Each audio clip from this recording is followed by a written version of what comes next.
Bismillahirrahmanirrahim. Assalamu alaikum. I'm Asad Raja, math instructor, tutorial.pk. Chapter number 4, Analytic Geometry. इस video में हम part be discuss करेंगे। Part A को हमने last video में डिस्कस किया था, यानी कि इस चैप्टर की जो समरी है, जो ओवरव्यू है, जो कोर चीजें हैं, उनको हम ब्रीफली डिस्कस करेंगे। ये वीडियो बेसिकली एक ब्रीफ इंट्रोडक्शन है इस चैप्टर का। आइए इसको स्टार्ट करते हैं। कोर्स का नाम है calculus and analytic geometry. Unit का नाम है introduction to analytic geometry part B. Suppose करें हमारे पास एक लीनियर इक्वेशन है। लीनियर जो वर्ड निकाला गया है ये लाइन से निकाला गया है, लाइन से लीनियर कायम किया गया है, बनाया गया है।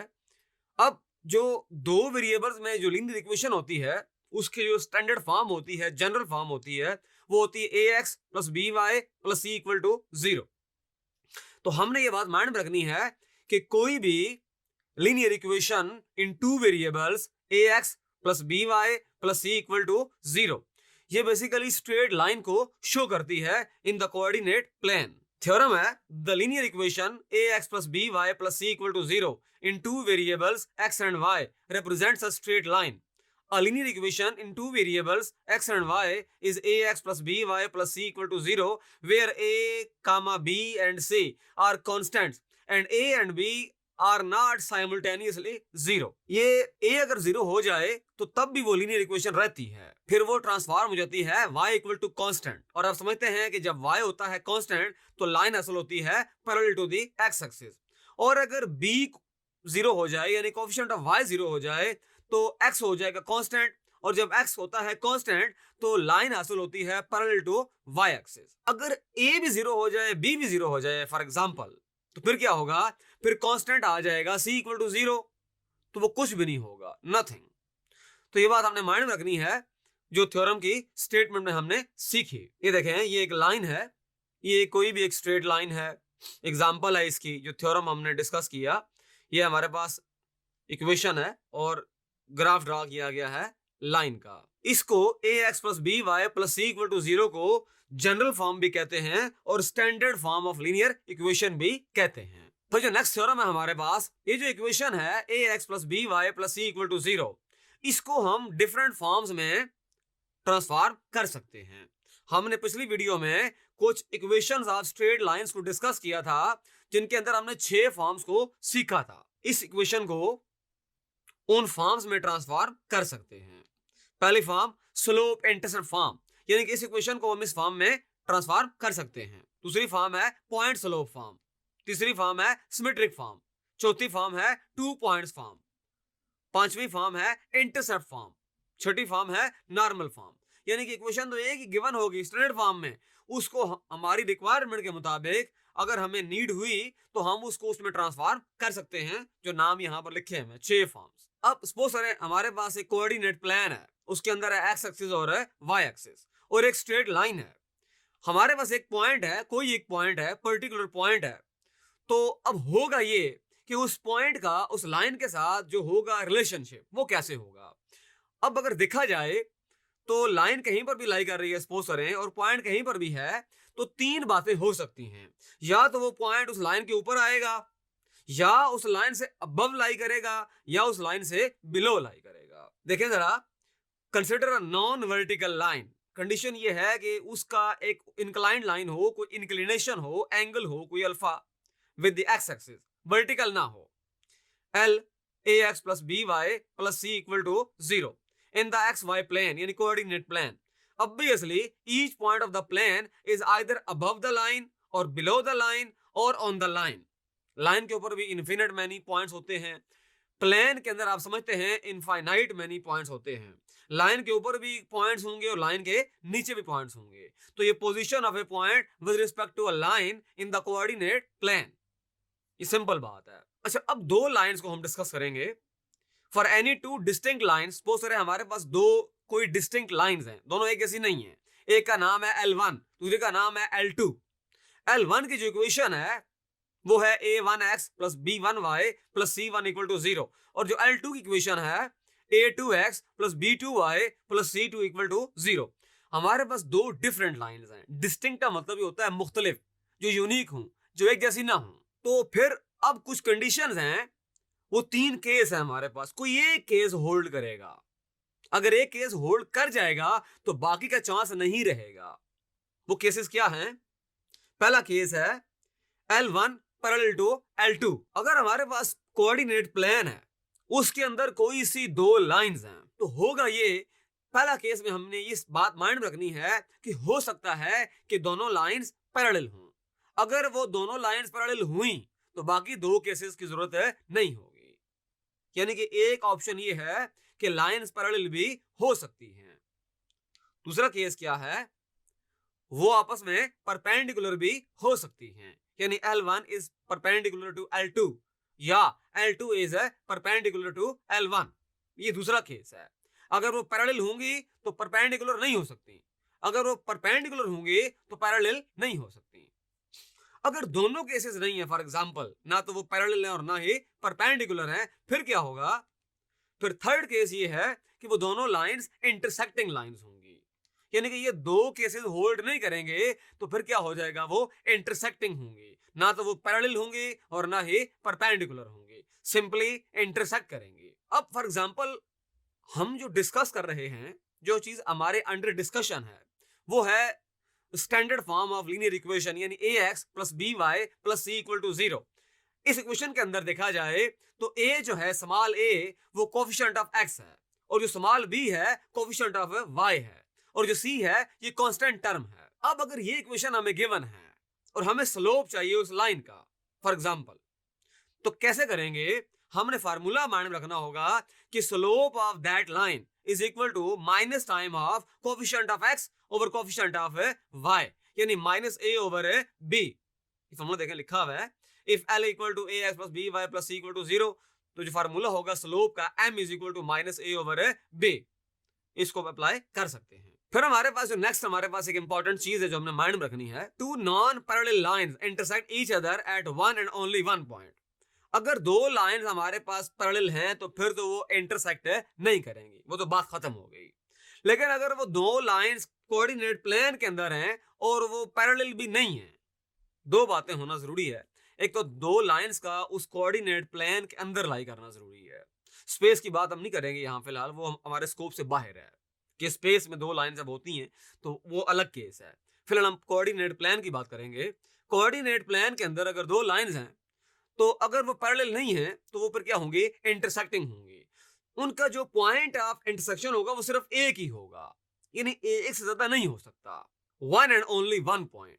देखिए इस पे जोर दिया गया है, वन एंड ओनली वन कहा गया है, इसका मतलब है एक तो है, दूसरा नहीं हो सकता। नेक्स्ट हमारे पास इस तरह से है कि हमारे पास दो लाइंस हैं, वो कोऑर्डिनेट प्लेन में हैं और दोनों पैरेलल भी हैं। L1 लाइन है, L2 लाइन है, और अगर ये कंडीशन हो जाए, ये कंडीशन हमने माइंड में रखनी है, अगर तो दो लाइंस हमारे पास पैरेलल हैं तो उनका कोई पॉइंट ऑफ इंटरसेक्शन नहीं होगा। अगर वो पैरेलल नहीं है तो कोई एक पॉइंट ऑफ इंटरसेक्शन होगा। कंडीशन क्या होगी? If the lines are parallel then the solution does not exist. ये पहली बात है। L1 लाइन दिया गया है हमारे पास a1x plus b1y plus c1 equal to 0, and L2 है a2x plus b2y plus c2 equal to 0, b2 non parallel lines. अगर तो ये दोनों पैरेलल नहीं है, वो नेक्स्ट बात कर रहा है, हमें ये कह रहा है, हमें ये कहा जा रहा है कि अगर ये दो नॉन पैरेलल लाइंस हैं तो फिर कंडीशन क्या होगी? a1 b2 minus b1 a2 is not equal to 0। Next हमारे पास है, अगर हमारे पास तीन स्ट्रेट लाइंस हैं, कोऑर्डिनेट प्लेन के अंदर हैं, अगर वो तीनों एक ही पॉइंट से पास कर रही हैं तो वो क्या होंगी? वो कंकरेंट लाइंस होंगी, उनका एक पॉइंट ऑफ कंकरेंसी होगा। कंडीशन क्या होगी?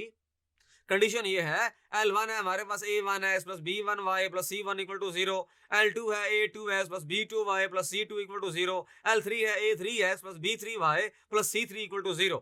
ये तीन हमारे पास लाइंस हैं, तीनों लाइंस की हमारे पास इक्वेशंस हैं। अब कंडीशन क्या है कि वो लाइंस कंकरेंट होंगी। वो फार्मूला क्या है? वो ये फार्मूला है, अगर इनके कोएफिशिएंट्स को इस 3x3 वाले डिटरमिनेंट में पुट कर दिया जाए, आंसर अगर 0 आ जाए तो हम कह सकते हैं कि लाइंस जो हैं कंकरेंट लाइंस हैं। ये तीनों लाइंस एक ही पॉइंट से पास कर रही हैं, यानी कि A1 B1 C1 पहली रो में, A2 B2 C2 A3 B3 C3 0 आ गया। अब एक इंपॉर्टेंट कॉन्सेप्ट है एनालिटिक ज्योमेट्री में कि एक पॉइंट है आउटसाइड द लाइन है और एक लाइन है, इन दो के दरमियान में जो परपेंडिकुलर डिस्टेंस है वो कैसे फाइंड करते हैं, उसका फार्मूला स्टडी करेंगे। सपोज करें हमारे पास ये डायग्राम में आप देख रहे हैं एक पॉइंट P है, एक लाइन L है और इसके दरमियान में जो रेड कलर में दिखाया गया है लाइन सेगमेंट वो परपेंडिकुलर है, डिस्टेंस है जिसको D से हम शो कर रहे हैं। The distance D from the point P of x1 y1 to the line L ax plus by plus c equal to 0, small l कह दें कैपिटल L कह दें कोई फर्क नहीं पड़ेगा, लाइन लाइन होती है। तो फार्मूला क्या हासिल होगा, फार्मूला इस तरह से होगा, d होगा ax1 plus by1 plus c over square root of a square plus b square. करना ये है कि जो लाइन की इक्वेशन है उसके अंदर वो वाला पॉइंट पुट कर दें, कोई आंसर आ जाएगा, सर सी बात है। वो जो आंसर आएगा उसकी एब्सोल्यूट वैल्यू ले लें। एब्सोल्यूट वैल्यू क्यों लेंगे, क्योंकि डिस्टेंस की वैल्यू हमेशा पॉजिटिव होती है, लेंथ कभी भी नेगेटिव है नहीं होती। और उसको डिवाइड करेंगे square root of a square plus b square. ये फार्मूला आपने माइंड में रखना है। फिर हमारे पास नेक्स्ट केस है, सपोज करें हमारे पास कोऑर्डिनेट प्लेन है, X Y plane, X axis and Y axis, उसके अंदर दो हमारे पास लाइंस हैं। सपोज करें एक लाइन है L1, दूसरी लाइन है L2। हमें एंगल चाहिए जो उनके इन बिटवीन है, वो कैसे फाइंड करेंगे। हमारे पास L1 की इक्वेशन है a1x plus b1y plus c1 equal to 0। L2 है हमारे पास a2x plus b2y plus c2 equal to 0। हमने पहला काम ये करना है, इनके स्लोप्स को कैलकुलेट कर लेना है। m1 क्या है, slope of line L1, m2 क्या है, slope of line L2।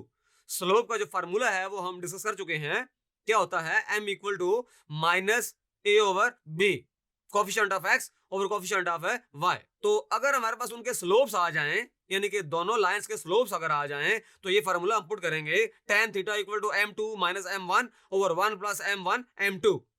Diagram को देखते हैं, ये डायग्राम है, इनके दरमियान में एंगल फाइंड आउट हो सकता है। अब सिचुएशन ये है कि ये जो फार्मूला लिखा गया आपके सामने, ये L1 से L2 की तरफ हम जा रहे हैं, ये बड़ा इंपॉर्टेंट है। L1 से L2 is different as compare to L2 से L1, यानी कि L1 से L2 और चीज है, L2 से L1 एक डिफरेंट चीज है।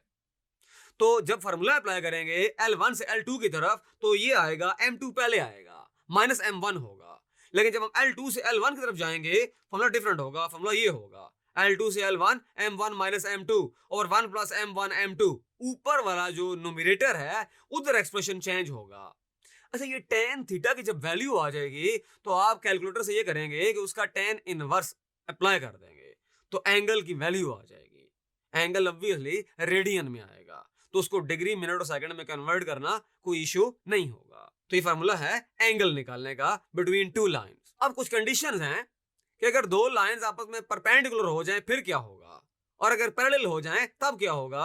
On the base of A, B and C, A जो है कोफिशिएंट ऑफ x है, B जो है कोफिशिएंट ऑफ y है और C जो है कांस्टेंट टर्म है। पहली कंडीशन क्या है, L1 अगर परपेंडिकुलर L2 के इफ एंड ओनली इफ, यानी कन्वर्स भी है, तो 1 plus m1 m2 is equal to 0, यानी कि ये एक्सप्रेशन 0 हो जाएगा, यानी कि m1 m2 की वैल्यू आ जाएगी -1, यानी कि दोनों के स्लोप्स का जो प्रोडक्ट है वो -1 आ जाएगा। ये चीज हम पहले भी डिस्कस कर चुके हैं, अगर एंगल 90 डिग्री का है तो। और अगर दोनों लाइंस आपस में पैरेलल हैं तो स्लोप्स इक्वल होंगे। अगर स्लोप्स इक्वल हैं, लाइंस क्या होंगे, पैरेलल। अगर लाइन पैरेलल हैं, स्लोप्स क्या होंगे, इक्वल। और परपेंडिकुलर का जो केस है वो क्या है, अगर 1 plus m1 m2 equal to 0 आ गया, both lines are perpendicular to each other. If the lines are perpendicular to each other, then this expression will hold 1 plus m1 m2 equal to 0. Second वाले के diagram में से है, दोनों lines अगर parallel हैं तो आप देख रहे हैं स्लोप्स उनके इक्वल हैं, स्लोप्स को कैलकुलेट करना कोई इशू नहीं है। अब जो हमारा जो लास्ट इसमें जो सेक्शन है, हमारा जो लास्ट फेज है इस वीडियो का, वो है कि second degree equation in two variables, यानी x और y में एक मोस्ट जनरल जो सेकंड डिग्री इक्वेशन है वो क्या होती है और उसकी ज्योमेट्री कैसे एग्जिस्ट करती है। मैथमेटिक्स में कोई भी नंबर है, कोई एक्सप्रेशन है, कोई स्ट्रक्चर है, उसकी ज्योमेट्री जरूर होती है। देखें जरा, ax square plus 2hxy plus by square plus 2gs plus 2fy plus c equal to 0 is a second degree equation in x and y variables. और ए जो है उसका नॉन जीरो होना जरूरी है। If this equation can be resolved into two linear factors, if represents equations of pair of straight lines, यानी कि होगा ये कि अगर इस इक्वेशन को हम दो लीनियर फैक्टर्स में ट्रांसफॉर्म कर दें तो ये इक्वेशन बहरहाल एक पेयर ऑफ स्ट्रेट लाइंस को शो करेगी। ये देख रहे हैं आप डायग्राम में ऊपर वाली जो डॉटेड दो लाइंस दी गई हैं वो ये जो मोस्ट जनरल इक्वेशन है a x square plus 2h y plus B y square plus 2gx plus 2fy plus c equal to 0। और अगर g और f 0 हो जाएं तो ये पर हमारे पास एक बन जाती है homogeneous equation in two variables, जो कि नीचे दिखाया गया है a x square plus 2hxy plus B y square equal to 0। फिर क्या होगा, फिर जो ये पेयर ऑफ स्ट्रेट लाइंस होंगे ये ओरिजिन से पास करेंगे। अगर होमोजीनियस इक्वेशन बन जाती है, ये f और g की वैल्यू 0 हो जाती हैं, तो ये जो पेयर ऑफ स्ट्रेट लाइंस है ये पास करेगा ओरिजिन से। अगर f और g की वैल्यू 0 नहीं होती तो ये जो पेयर ऑफ स्ट्रेट लाइंस है ये ओरिजिन से पास है नहीं करेगा। A general second degree homogeneous equation can be written as ax square plus 2hxy plus by square equal to 0। ये आपने माइंड में रखना है कि जॉइंट इक्वेशन है पेयर ऑफ स्ट्रेट लाइंस के जो ओरिजिन से पास है कर रहे हैं। थ्योरम है every homogeneous second degree equation ax square plus 2hxy plus by square equal to 0 represents a pair of straight lines through the origin. The lines are, अब तीन केसेस होंगे हमारे पास। जो पहला केस है, अगर तो h स्क्वायर ग्रेटर हो जाए ए बी से, ये वैल्यू हम फाइंड करेंगे, हम चेक करेंगे, हम कैलकुलेट करेंगे, हम कंप्यूट करेंगे ये वैल्यू, उसकी वैल्यू की बेस पे हम ये डिसाइड करेंगे कि लाइंस किस तरह की हैं। तो रियल एंड डिस्टिंक्ट होंगी, रियल लाइंस होंगी दोनों और डिस्टिंक्ट भी होंगी अगर ये वैल्यू होल्ड करती है, अगर h स्क्वायर की वैल्यू ए बी से बड़ी आती है। ये डायग्राम देखें। अच्छा, ये रियल तो होंगी लेकिन कोइंसिडेंट हो जाएंगी। अब जो कोइंसिडेंट है स्पेशल केस है, अगर लाइन के ऊपर एक और लाइन आ जाए तो हम कहते हैं दोनों लाइन जो हैं वो कोइंसिडेंट हो गई हैं। अगर L1 L2 के ऊपर आ जाए या L2 L1 के ऊपर आ जाए, दोनों कोइंसिडेंट हो जाएं, कोइंसाइड कर जाएं, तो हम कहते हैं दोनों लाइंस जो हैं वो डिस्टिंक्ट नहीं है, वो कोइंसिडेंट है। वो कंडीशन क्या होगी, अगर h स्क्वायर इक्वल आ जाए ए बी के, एक लाइन दूसरी के ऊपर आ गई। तीसरी कंडीशन क्या होगी, अगर h स्क्वायर लेस देन है ए बी के, तो लाइंस जो होंगी वो रियल नहीं होंगी, वो इमेजिनरी होंगी, ऊपर कॉम्प्लेक्स प्लेन में चली जाएंगी। अच्छा, फार्मूला भी है इसके दरमियान में, एंगल फाइंड करने का फार्मूला है। अब डायरेक्ट काम करेंगे हम, स्लोप फाइंड है नहीं करेंगे, वो जो इक्वेशन हमें गिवन होगी वहीं से ए बी और सी की वैल्यू को हम यूज करेंगे और एच की वैल्यू अप्लाई करेंगे। फॉर्मूला है for the measurement of the angle between the lines represented by ax square plus 2hxy plus by square equal to 0 is tan theta is equal to 2 square root of h square minus ab over a plus b। ये आप देख रहे हैं एक line है y इक्वल to x जो first और थर्ड क्वाड्रेंट में जा रही है, यानी काट रही है उसको, फर्स्ट और थर्ड क्वाड्रेंट को दो हिस्सों में इक्वल पार्ट्स में डिवाइड कर रही है। और जो सेकंड लाइन है हमारे पास वो क्या है, वो है x plus Y equal to 0 यानी y इक्वल टू माइनस एक्स, वो सेकंड और फोर्थ क्वाड्रेंट को डिवाइड कर रही है। अब ये दोनों जो लाइंस हैं ये पास कर रही हैं ओरिजिन से। अगर इनको हल किया जाए, आपस में मल्टीप्लाई करके सॉल्व किया जाए तो हमें सेकंड डिग्री होमोजेनियस इक्वेशन हासिल होती है। फार्मूला आपने माइंड में रखना है, ax square plus 2hxy plus by square equal to 0, तो tan थीटा होगा 2 square root of h square minus ab over a plus b। अब कुछ कंडीशंस हैं, अगर h स्क्वायर माइनस ab 0 हो जाए तो जो दोनों लाइंस होंगी ये कोइंसाइड कर जाएंगे, और अगर a प्लस b 0 हो जाए तो दोनों लाइंस जो हैं परपेंडिकुलर हो जाएंगी। ये कोइंसिडेंट लाइंस हैं और ये जो है यहाँ पर परपेंडिकुलर लाइंस हैं। अगर ये पास कर रही है ओरिजिन से, ये पेयर ऑफ लाइंस हैं, आप देख रहे हैं m की वैल्यू कोई होगी और b जो होगा वो 0 हो जाएगा। कंडीशन यहाँ पर ये होगी कोइंसिडेंट। मुझे पूरा यकीन है कि आपको इस चैप्टर का जो ओवरव्यू है, जो समरी है, जो इसका ब्रीफ इंट्रोडक्शन है, वो आपको अच्छे अंदाज में समझ आ गया है। tutorial.p की जो वेबसाइट है वहां पर इस चैप्टर की जो डिटेल्ड वीडियोस हैं मौजूद हैं, आप वहां से उनको देखकर इस चैप्टर के बारे में मजीद डीप अंडरस्टैंडिंग डेवलप कर सकते हैं। मिलते हैं इंशाल्लाह नेक्स्ट वीडियो में। मेरा नाम असद राजा है, मैथमेटिक्स इंस्ट्रक्टर tutorial.p के। Thank you.